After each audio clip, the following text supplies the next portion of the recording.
Nifundishe nifuate njia zako kila siku.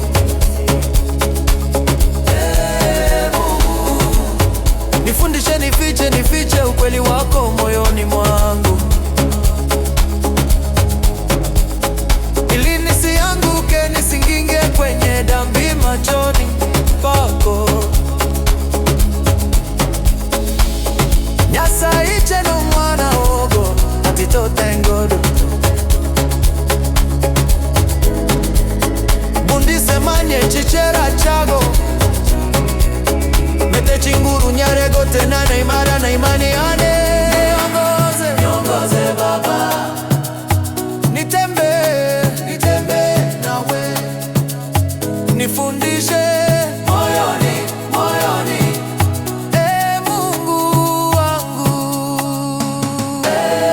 Bwana, nifundishe nikuabudu kwa roho na kweli. Mungu niongoze, Mungu nifundishe nifuate njia zako, nifiche neno lako moyoni, nisiweze kutenda dhambi mbele zako. Unitie nguvu, unishike mkono, nijue sauti yako Baba, we nikufuate siku zote.